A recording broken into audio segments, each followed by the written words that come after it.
Alright y'all, welcome back to the channel and to some more turkey patterning, and today we've got a very interesting combination to try out with a new shell that may or may not kind of be designed to actually do what we're going to try and do with it, but I've heard a number of you guys actually say that you've had some surprisingly good results out of these before, so I don't know. I figured when I found some, I'll pick them up and we'll see what they can do. But as for the shells I brought out here today, I picked up some of these, the Remington Nitro Magnum shells. These ones are a 12 gauge 3-inch 1 7/8 ounce payload of lead 4-shot, moving about 10 feet per second. Now these are kind of a more heavy field oriented load, maybe an upland game type of shell. They are a high brass turkey payload lead 4, but they're not a turkey shell. And in general, Remington has not really made the best patterning loads, especially when it comes to turkey shells. But like I just mentioned, a number of you guys have said, hey, if you ever find some of these Nitro Magnum shells, they can really surprise you. So we're gonna try them for turkey today. I do want to do a more in-depth test with these in a turkey type of situation, but for today, we'll see what they can do at 40 just to see what we've got for a starting point. But as for the setup we're gonna run them through, I brought out my Remington 870 special purpose. It has a 24-inch Carlson's barrel on it, but for the choke, I went with something that should give us a pretty decent idea of what these are gonna do. This is an older, about 20-ish year old Trulock 665 constriction turkey choke. It's very basic, smooth constriction inside, no porting, nothing fancy, but it's given us a number of very nice results with lead shells similar to this in the past. So there should be nothing here to mess with these shells at all. So it should give us a pretty good starting point to work off of, and we'll see what they do from there. But as for today's test, we're going to run it the same as we would normally do a turkey test. I'm not going to handicap it at all. So the turkey target is set up at 40 yards, and we've got the chronograph so we can get our velocity. So let's get you guys a view of that target and see how these Remington Nitro Magnum, more field-oriented type of shell, can do as far as a turkey setup goes, and see if it's magically any better than something like the Remington Nitro turkeys. I don't know what we're going to get yet, but let's take our shot and see what happens.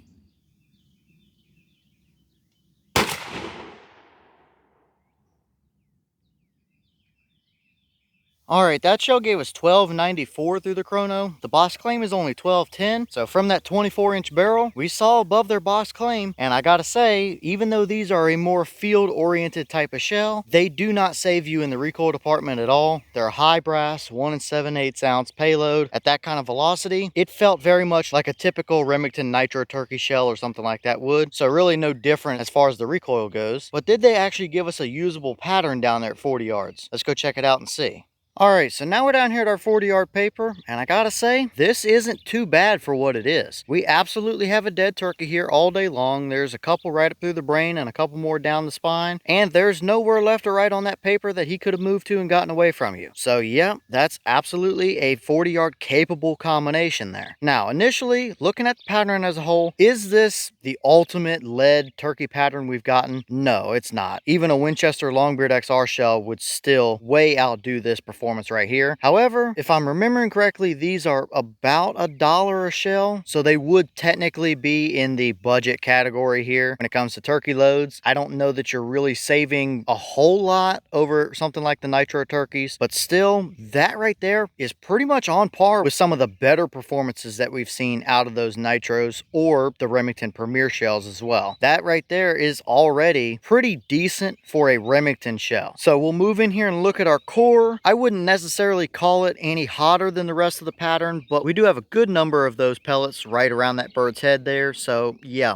absolutely good enough to get the job done. Outside of that, we're definitely a little more on the broad side without a doubt, but we really don't start getting too many voids until we get closer to the outer edges here. There might be one right behind that bird's neck on that turkey paper there, but it's not bad overall. It's not the most perfect even pattern, but it's not terrible. We might have our handful of flyers and stuff down there at the bottom and around the edges as well, so it's not the perfect pattern or the most even pattern, but hey, for what that shell is, I'll take that. That's absolutely capable. And this was just a starting point as well. Sometimes with lead 4s, especially if they're a more basic or more cheap shell like this, you really got to fine tune them and see what they like and don't like. Sometimes they prefer a little tighter choke, sometimes they prefer a little more open choke, choke. You just got to test them and find out. But I wanted to start with something pretty much in the middle of the road territory. But this pattern absolutely gives me hope that we can tune these in just a little bit more. If we can refine them, then we might have a pretty decent Remington turkey shell on our hands here. So overall thoughts here today, as far as these Remington Nitro Magnum shells goes, they definitely don't save you anything in the recoil department, that's for sure. They might be just a touch cheaper than some of the actual turkey shells from Remington, but not anything drastic. But the pattern is already a very usable combination, and honestly, that's about up there with kind of the best performances we've gotten from a lot of other Remington turkey shells. So these are off to a really good start here, and I definitely have some high hopes moving forward that we might be able to refine that a little bit more still. And here's the wad out of that shell, and wouldn't you know it, it looks very familiar to your typical Remington Nitro Turkey or Premier Magnum Turkey or anything like that. I believe it's the same wad. It's got the same little rib down the inside of the pedals there. There's nothing stuck down in there. There might be a couple little pinholes through it, but nothing major or nothing that I would be concerned with. So I would say this wad does give us a better chance than your typical, much more basic field load type of stuff here. It is longer. These are a buffered payload, so I do think we have a little bit more hope tuning this wad in. So nothing too special to see here, but it is interesting that it's the same wad they use in a lot of their other actual dedicated turkey shells as well.